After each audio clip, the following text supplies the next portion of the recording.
রমাদান মাসের মধ্যে একটা রাত আছে, যে রাতের নাম হচ্ছে লাইলাতুল কদর। আমি আশা করি আপনারা সবাই এই সূরাটা জানেন। বা'দা আউযু বিল্লাহি মিনাশ শাইতানির রাজিম, ইন্না আনজালনাহু ফি লাইলাতুল কদর। নিশ্চয়ই আমি কোরআনকে নাজিল করেছি লাইলাতুল কদরে, ভাগ্য রজনীতে। ওয়া মা আদরাকা মা লাইলাতুল কদর। হে নবী মুহাম্মদ সাল্লাল্লাহু আলাইহি ওয়াসাল্লাম, আপনি কি জানেন লাইলাতুল কদর কি জিনিস? লাইলাতুল কদরি খায়রুম মিন আলফি শাহর। লাইলাতুল কদর হচ্ছে হাজার মাসের চাইতে উত্তম। এখানে গাণিতিক ভাবে ব্যাখ্যা করতে যাবেন না 1000 মাস সমান সমান কত বছর হয়, ব্যাপারটা এমন নয়। এখানে আধিক্য বোঝানো হয়েছে। হাজার হাজার মাস ইবাদত করলে যে নেকি হয়, এক রাত ইবাদত করলে সে নেকি হয়ে যাবে। এই রাতে কি হয়? স্পেশাল তানাজ্জালুল মালাইকাতু ওয়ার রূহ। এই মাসে আল্লাহর পক্ষ থেকে আল্লাহর ফেরেশতারা নেমে আসেন। কোথায় নেমে আসেন? পৃথিবীতে। তাদের সর্দার হিসেবে থাকেন জিবরাইল আলাইহিস সালাম। তানাজ্জালুল মালাইকাতু ওয়ার রূহু ফিহা বিইذনি রাব্বিহিম। আল্লাহর রবের আদেশে তারা এই কাজটা করেন। মিন কুল্লি আমর, প্রত্যেকটা বিষয়ের ফয়সালা হয় এই রাতে। আপনার আমার তাকদীর লেখা হয়েছে আসমান জমিন সৃষ্টির 50,000 বছর আগে। আপনার আমার তাকদীর লেখা হয়েছে আসমান জমিন সৃষ্টির 50,000 বছর আগে। আল্লাহ পাক সমস্ত সৃষ্টির তাকদীর লিখেছেন প্রথম দফায়। দ্বিতীয় দফায় তাকদীর লেখা হয়েছে যখন আমার আপনার রূহ আমাদের মায়ের গর্ভে ছিল 4 মাস 10 দিন বয়স। ওই সময় আল্লাহর পক্ষ থেকে ফেরেশতা আসেন, এসে লিখে দেন তার হায়াত, তার রিজিক, সে সৌভাগ্যবান না দুর্ভাগ্যবান। এরপর রূহটাকে ফুঁকে দেন, বাচ্চা নড়াচড়া শুরু করে। এর আগ পর্যন্ত পেটের মধ্যে বাচ্চা নড়াচড়া করে না। যখন রূহটা ফুঁকে দেওয়া হয়, তারপর থেকে বাচ্চা নড়াচড়া শুরু করে। দ্বিতীয় দফায় তাকদীর লেখা হয়। এরপরে তৃতীয় দফা লেখা হয় এই লাইলাতুল কদরে, যে আগামী 1 বছর কি হবে, আপনি কি করবেন। অর্থাৎ 1 বছরের বাজেট প্রণয়ন করা হয় প্রত্যেক লাইলাতুল কদরে। তানাজ্জালুল মালাইকাতু ওয়ার রূহ ফিহা বিইذনি রাব্বিহিম মিন কুল্লি আমর। এই রাতের আরেকটা বৈশিষ্ট্য হচ্ছে সালামুন হিয়া হাত্তা মাতলাইল ফজর। ফজর পর্যন্ত এই রাতে শান্তি শান্তি শান্তি শান্তি প্রশান্তি বজায় থাকে। এই রাতে আপনি যে দোয়া করবেন, যে কোনো দোয়াই করবেন, যদি আপনার রিজিকটা হালাল হয় ইনশাআল্লাহ কবুল হয়ে যাবে। যে কোনো দোয়া। এই রাতে যারা ইবাদত করে দাঁড়িয়ে দাঁড়িয়ে, তাদের চতুর্দিকে ফেরেশতারা সমবেত হন, তাদের দোয়ায় তারা শরীক হন, তাদের জন্য দোয়া করতে থাকেন। ঠিক তখনই দেখবেন মুমিন বান্দার চোখ দিয়ে টপ টপ করে পানি পড়া শুরু হয়েছে। আপনি ফিল করতে পারবেন যে আপনার দোয়া আল্লাহ কবুল করছে। এই রাতের ইবাদতকে 1000 মাস দিয়ে গুণ করলেও কখনো সমান হবে না। একটা রাত ইবাদত করলে আপনি হাজার হাজার মাসের নেকি পাচ্ছেন। এই সুযোগটাকে ছেড়ে দেওয়া যায়?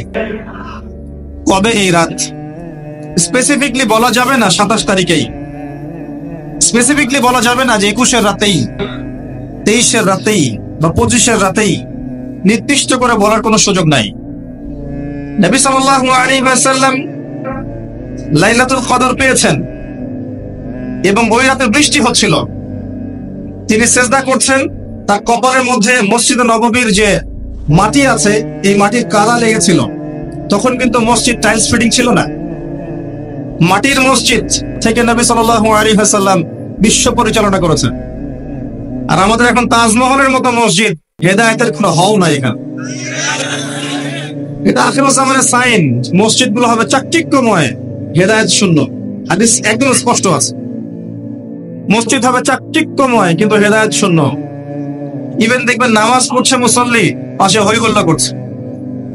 দিনের কথা আলোচনা হলে বা নামাজ পড়লে, কেউ কোরআন তেলাওয়াত করলে আদবের সাথে যে পাশে শোরগোল করতে হয় না, এটাও এখন বুঝাতে হয়। বুঝাতে গিয়ে যদি আপনি এই আয়াত তেলাওয়াত করেন, লাহুম কুলুবুন লা ইয়াফকাহুনা বিহা, কিছু মানুষকে আল্লাহ পাক কলব দিয়েছেন, বোঝে না। ওয়া লাহুম আযানুন লা ইয়াসমাউনা বিহা, কিছু মানুষকে আল্লাহ পাক কান দিয়েছেন, শোনে না। ওয়া লাহুম আ'য়ুনুন লা ইউবসিরুনা বিহা, কিছু মানুষকে আল্লাহ পাক চোখ দিয়েছেন, দেখে না। উলাইকা কাল আনআম, এরা আনআমের মতো। বাল হুম আদাল, বরং তার চাইতে অনেক বেশি। তখন কিছু মানুষের ইগোতে লেগে যায়। তা আচরণ কিন্তু এমনই। কোরআন যেখানে তেলাওয়াত করা হচ্ছে, নবীর হাদিসের কথা বলা হচ্ছে, সেখানে উঁচু স্বরে কথা বলা জায়েজ নেই।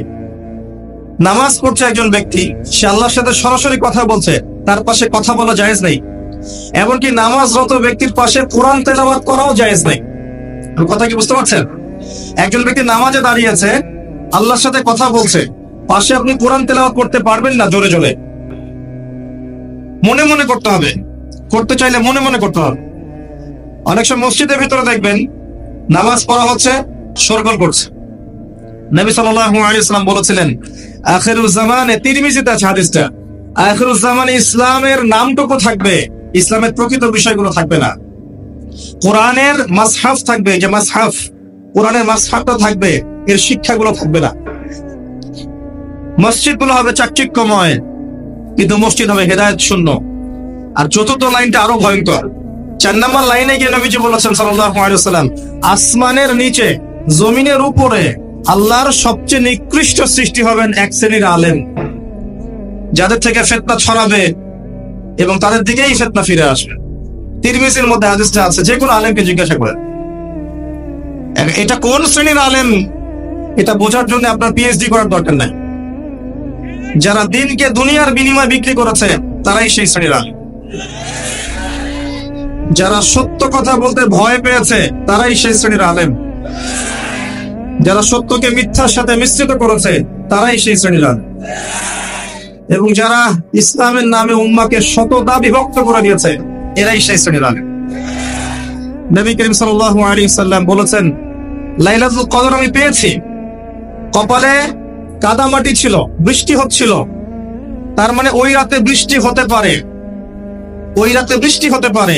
লাইলাতুল কদর আলামত, রাতের বেলা বৃষ্টি হতে পারে। বৃষ্টি হয়েছে, তিনি নামাজ পড়েছেন, কপালের মধ্যে কাদা লেগেছিল, তিনি বের হয়েছেন, সাহাবীদেরকে বলবেন কোন রাতটা লাইলাতুল কদর, আজকের রাতটা লাইলাতুল কদর, এটা বলতে বের হয়েছে। বের হয়ে দেখছেন দুজন মুসলিম আপোষে ঝগড়া করছে। লিসেন টু মি, দুজন মুসলিম আপোষে ঝগড়া করছে। আমরা বলি না যে মুসলিমদের মাঝে ইখতিলাফ গুলো রহমত, আমরা বলি না? দুজন মুসলিম আপোষে ঝগড়া করছে। এই কাজটার কারণে আল্লাহ রাব্বুল আলামিন নবী সাল্লাল্লাহু আলাইহি ওয়াসাল্লামের হৃদয় থেকে এই কথাটাকে তুলে নিলেন। তিনি আর বললেন না এক্স্যাক্টলি কোন রাতে লাইলাতুল কদর ছিল, তিনি বলতেই বেরিয়েছিলেন যে কোন রাতে লাইলাতুল কদর ছিল। আমাদের ইখতিলাফের কারণে আমরা সেই নির্দিষ্ট রাতটাকে হারিয়ে ফেলেছি। তবে এর মধ্যেই খায়ের আছে, এর মধ্যেই কল্যাণ আছে। আরবিতে একটা প্রবাদ আছে, কুল্লু শার ইউজাদু ফিহিল খায়র, প্রত্যেকটা অকল্যাণের পিছনেই কোনো না কোনো কল্যাণ আছে। নির্দিষ্ট করে বলে দিলে আমরা বাকি রাতগুলো জাগতাম না। নবী সাল্লাল্লাহু আলাইহি ওয়াসাল্লাম এখন বললেন যে আমাকে ভুলিয়ে দেওয়া হয়েছে কোন রাত, তোমাদের ঝগড়ার কারণে। অতএব তোমরা শেষ দশকের বিজোড় রাতগুলোকে তালাশ করো। শেষ দশকের বিজোড় রাত বলতে 21 রাত, 23 রাত, 25, 27, 29, এই 5টা রাতের যে কোনো একটা লাইলাতুল কদর। এই রাতে ইবাদত করলে এত নেকি হচ্ছে, কারণটা কি? রাত আর দিন কি ডিফারেন্ট কিছু? প্রত্যেক রাতেই কিন্তু আল্লাহ পাক প্রথম আসমানে নেমে আসে, প্রত্যেক রাতে, শুধু শবে বরাতের রাতে নয়, শুধু নিসফে শাবানের রাতে নয়, কিন্তু প্রত্যেক রাতেই আল্লাহ পাক প্রথম আসমানে নেমে আসেন। তিনি কিভাবে নেমে আসেন এটা ব্যাখ্যা করার দরকার নেই আমাদের। আল্লাহ পাক বলেছেন নেমে আসি, বাস আসি। কারণ সবকিছু আমরা যুক্তি, বিজ্ঞান, দর্শন দিয়ে প্রমাণ করতে পারবো না, পারবো? সায়েন্সকে জিজ্ঞাসা করেন যে স্বপ্নের ব্যাখ্যা কি, ঘুম কাকে বলে, আত্মা কাকে বলে, আত্মা কঠিন না তরল না বায়বীয়, পারবে সায়েন্স ব্যাখ্যা করতে? কবরের আযাব কি, জিন জাতি কি, জিন জাতি কাকে বলে, জিন জাতি কেমন দেখতে, মালায়েকা কেমন, তারা কিভাবে কাজ করে, তাদের ফাংশন কি, তারা কি ব্যাখ্যা করতে পারবে? আমাদের একটা চেতনা তৈরি হয়েছে, সায়েন্স যা বলবে তাই সত্য। এই চেতনা পুরোপুরি সত্য নয়। কোরআন এবং সুন্নাহ, আল্লাহ এবং তার রাসূল যা বলবেন সেটাই চূড়ান্ত সত্য। এর বাইরে সত্য মিথ্যার চূড়ান্ত কোনো মানদণ্ড নাই। হ্যাঁ, সায়েন্সের ভিত্তি আমরাই দিয়েছি, এটা অমুসলিমরা দেয়নি, এর ভিত্তি মুসলিমরা দিয়েছে। পরবর্তীতে এরা এর উপর ঘষা মাজা করেছে। এখন সায়েন্টিফিক এবং টেকনোলজিক্যাল রেভলিউশন আসছে পশ্চিমা সভ্যতা থেকে। এই সভ্যতার ধারক বাহক ছিলাম আমরা। সভ্যতা এদের দ্বারা শুরু হয়নি, সভ্যতা নবীদের দ্বারা শুরু হয়েছে। তো সবকিছু সায়েন্স দিয়ে ব্যাখ্যা করা যাবে এমন নয়, কারণ সায়েন্সের সীমাবদ্ধতা আছে, আল্লাহর জ্ঞানের কোনো সীমাবদ্ধতা নাই। তো আল্লাহ নেমে আসেন, ব্যাস নেমে আসেন। নেমে এসে আল্লাহ পাক কি বলেন? আল্লাহ পাক তিনটা কথা বলেন। রাতের শেষ অংশ, রাতকে ভাগ করেন। যদি 6টার সময় রাত শুরু হয়, রাত কিন্তু রাত 12টায় শুরু হয় না, সূর্য ডুবে গেলেই রাত শুরু হয়, এটাই ইসলাম। এখন 6টা থেকে আপনি এই 5টা পর্যন্ত সময়টাকে 3 ভাগে ভাগ করেন। শেষের অংশ ধরে নেন যে 1টা থেকে 5টা, কথার কথা আমি এস্টিমেট করলাম। এই সময়টুকুতে আল্লাহ রাব্বুল আলামিন কাছে নেমে আসে প্রথম আসমানে, অর্থাৎ তার রহমত নিকটবর্তী হয় এবং তিনি আহ্বান করতে থাকেন 3টা জিনিস। 1, কে আছো? আমার কাছে কিছু চাইবে, যা চাইবে আমি তাই দিব। 2, কে আছো? আমার কাছে ক্ষমা চাইবে, আমি তোমাকে মাফ করে দেব। 3, কে আছো? কে আছো আমাকে ডাকবে, আমি তোমার ডাকে সাড়া দেব। মানে এই সময় আপনি যা চাইবেন ইনশাআল্লাহ, আপনার আকীদায় যদি শিরক না থাকে, আমলে যদি বিদআত না থাকে এবং আপনার রিজিক যদি হালাল হয়, ইনশাআল্লাহ তাআলা আপনার দোয়া কবুল করা হবে। আল্লাহ পাক প্রত্যেক রাতেই নেমে আসেন। তাহলে লাইলাতুল কদরকে এত স্পেসিফিকলি ইম্পর্টেন্স দেওয়ার কারণ কি? একটাই কারণ, মনে রাখবেন, লাইলাতুল কদরকে মর্যাদা মণ্ডিত করার এবং রমাদান মাসকে শ্রেষ্ঠ মাস মর্যাদা মণ্ডিত করার একটা কারণ, only one reason behind it, সেটা হচ্ছে এই মাসে এবং এই রাতে আল কোরআন নাযিল হয়েছে। কথা কি বুঝতে পারছেন?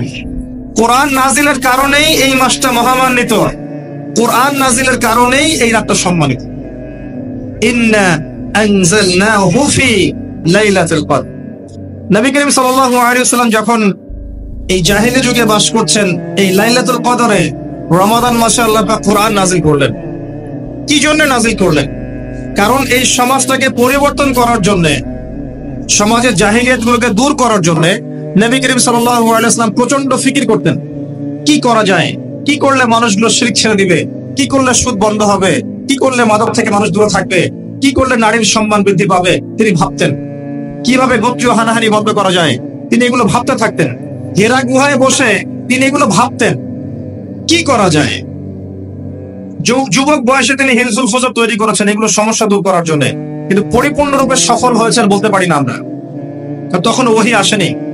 এই ভাবতে ভাবতে ভাবতে ভাবতে একদিন এক রাতে তার কাছে আল্লাহর পক্ষ থেকে কোরআন নাযিল হলো। সূরা আলাকের প্রথম 5টা আয়াত, বিসমিল্লাহির রহমানির রহিম, ইকরা বিসমি রাব্বিকাল্লাযী খালাক।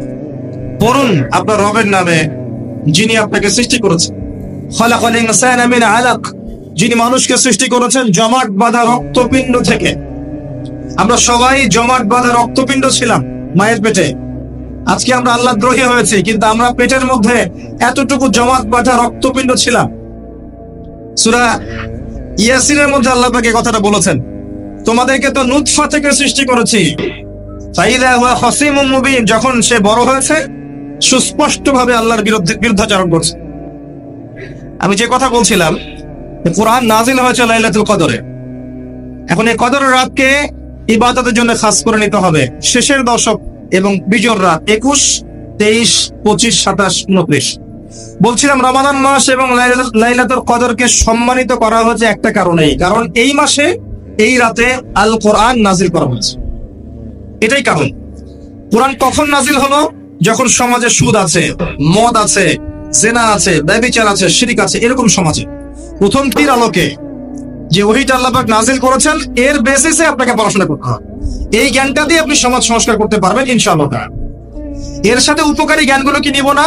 অবশ্যই নিব। ওহীর জ্ঞানের সাথে, কোরআন সুন্নাহর জ্ঞানের সাথে আমি ইতিহাসের জ্ঞান নিব, আমি পলিটিক্যাল সায়েন্সের জ্ঞান নিব, আমি দর্শনের জ্ঞান নিব, জিওপলিটিক্সের জ্ঞান নিব, প্রয়োজনে আমি সায়েন্সের জ্ঞান নিব, আমি কমার্সের জ্ঞান নিব, আর্টসের জ্ঞান নিব, মেডিকেল সায়েন্স পড়বো, ইঞ্জিনিয়ারিং পড়বো, সবই পড়বো, কিন্তু বেসিকটা কি হবে? কোরআন, সুন্নাহ, ইসলাম। এরপর আপনি ডাক্তার হন, ইঞ্জিনিয়ার হন, পলিটিশিয়ান হন, সামাজিক নেতা হন, প্রশাসনের ক্যাডার হন, আপনার জন্য মোবারকবাদ। আপনি যেখানেই যাবেন সেখানেই বরকত ছড়াবেন ইনশাআল্লাহ। যে পলিটিশিয়ানের ভিতরে তাকওয়া আছে তার দ্বারা দুর্নীতি সম্ভব না। যে প্রশাসনের কর্মকর্তার ভিতরে তাকওয়া আছে সে ঘুষ নিতে পারবে না, দুর্নীতি করতে পারবে না। যে আলেমের ভিতরে তাকওয়া আছে সে দিনকে দুনিয়ার বিনিময়ে বিক্রি করবে না। যে ডক্টরের ভিতরে তাকওয়া আছে সে ডাক্তার হবে, কসাই হবে না। যে ইঞ্জিনিয়ারের ভিতরে তাকওয়া আছে সে দেখবেন সত্যিকারের প্রকৌশলী হবে, সে কিন্তু চোর হবে না। ভিতরটা চেঞ্জ করতে হবে, ভিতরটা, এর নাম তাকওয়া। ভিতরটা চেঞ্জ করবে একটা জিনিস, আল্লাহর ওহী, কোরআন এবং সুন্নাহ, ইসলাম। এটা আপনার ভিতরকে পরিবর্তন করবে। আর আমরা অনেক বড় বড় কথা বলি অনেক সময়, কিন্তু মূল কাজটা হচ্ছে ভিতরটা পরিবর্তন করা। আমাদের সবার সাথে যার যার কলব যাবে, যার যার আমল যাবে। আল্লাহ পাক আমাকে কলার চেপে ধরে বলবেন না যে বাংলাদেশে ইসলামী খেলাফত কায়েম করে আসো নাই কেন, এটা আল্লাহ পাক আমাকে বলবেন না। আল্লাহ পাক বলবেন তোমাকে যে দায়িত্ব দিয়েছিলাম ওই দায়িত্ব ঠিকঠাক মতো পালন করছো কিনা, আল্লাহ পাক এটা বলবেন না। বেসিকে আসেন, নিজের আত্মশুদ্ধি, এটা বেসিক। আলাইকুম আনফুসাকুম, নিজের নফসের খবর নাও, নিজের নফসটাকে পবিত্র করো, নিজের নফসের মধ্যে হিংসা ত্যাগ করো, বিদ্বেষ ত্যাগ করো, অহংকার ত্যাগ করো, রিয়া ত্যাগ করো, দুনিয়ার মোহ ত্যাগ করো। নিজের নফসের মধ্যে বেশি বেশি পরকালের ফিকির আনো, জিকির করো বেশি বেশি, কোরআন বেশি বেশি তেলাওয়াত করো, হালাল খাও, আদর্শ পরিবার গঠন করো, তাওহীদে থাকো, সুন্নতে থাকো, ইনশাআল্লাহ হাসতে হাসতে জান্নাতে চলে যাবে। একটা হাদিস আমি পড়েছি ফয়জুল কালাম বইয়ের মধ্যে, গতকালকে মাহফিলে বলেছিলাম, আপনাদেরকে বলছি। মাদ্রাসায় পড়ানো হয় ক্লাসিক্যাল একটা বই, ফয়জুল কালাম, সবাই কিনতে পারেন, হাদিসের বই। চমৎকার কিছু হাদিস আছে। এখানে একটা হাদিস আছে আমাদের জন্য সুসংবাদ। নবী সাল্লাল্লাহু আলাইহি ওয়াসাল্লাম বলছেন, হে সাহাবীরা, তোমরা এমন একটা যুগের মধ্যে বাস করছো যেই যুগে কেউ যদি ইসলামের 10% ছেড়ে দেয় সে ধ্বংস হয়ে যাবে। সাহাবীদেরকে বলছেন তোমরা এমন একটা যুগে বাস করছো, এই যুগে ইসলামের 1/10 কেউ ছেড়ে দিলে সে ধ্বংস হয়ে যাবে। কিন্তু তোমাদের পরে এমন একটা যুগ আসবে যে যুগে মানুষ যদি 1/10 ধরে রাখতে পারে, 10% ধরে রাখতে পারে, তাহলেই নাজাত পেয়ে যাবে ইনশাআল্লাহ। আমরা সেই যুগে আছি না? আমাদের চতুর্দিকে ফিতনা নয় কি?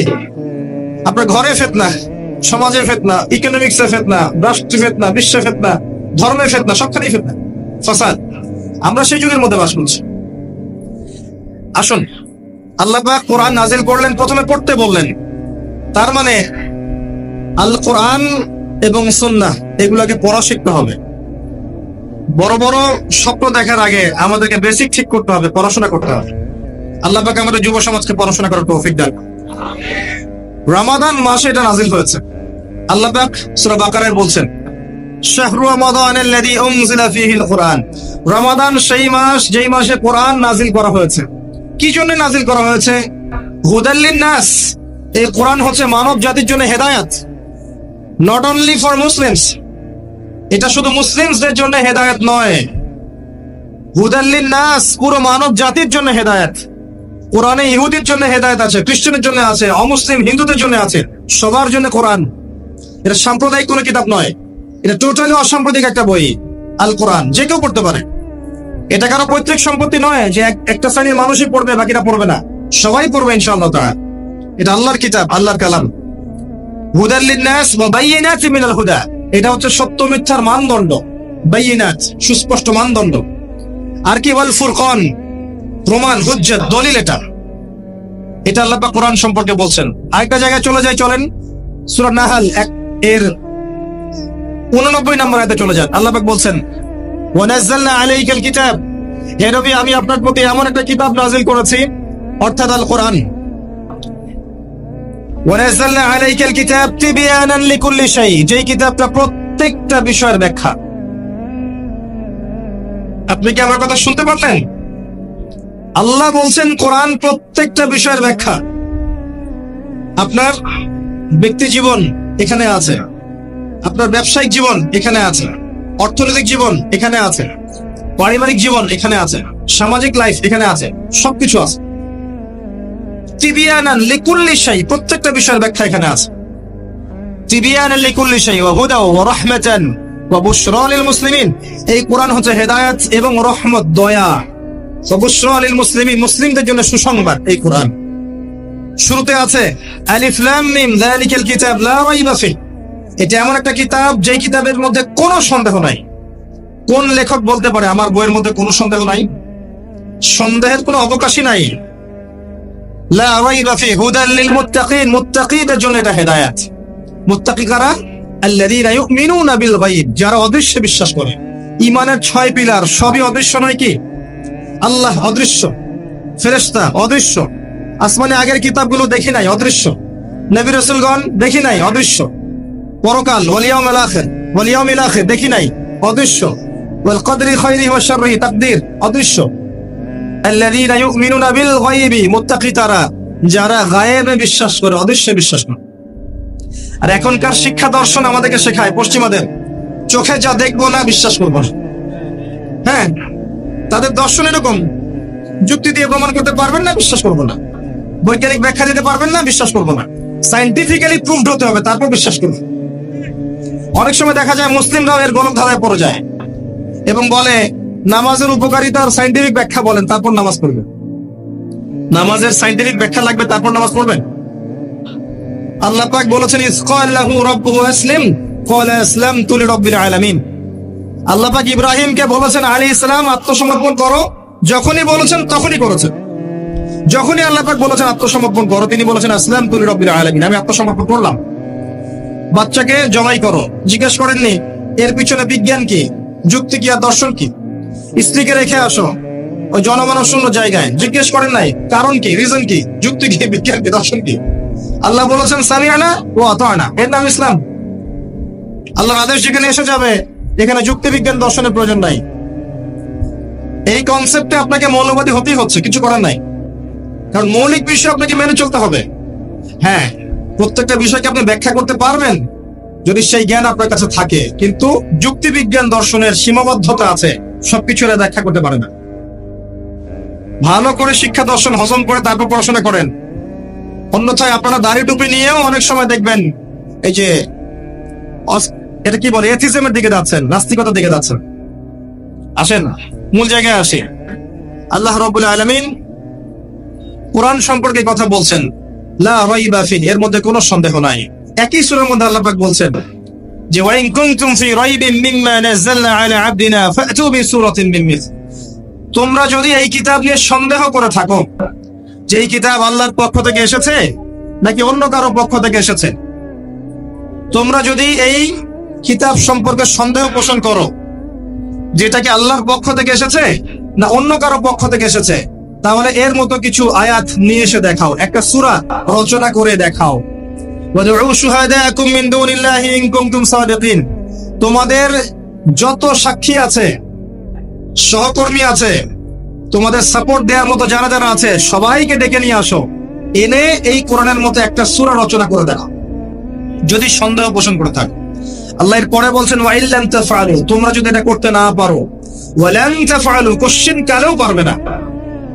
তোমরা যদি এটা করতে না পারো, মানে একটা সূরা রচনা করতে না পারো, এরকম কোন কিতাব রচনা করতে না পারো, একটা আয়াত রচনা করতে না পারো, তাহলে জেনে রাখো ফাত্তাকুন নার আল্লাতী ওয়াকুদুহা আন-নাস ওয়াল হিজারা, সেই আগুনকে ভয় করো যার ইন্ধন হবে মানুষ এবং পাথর।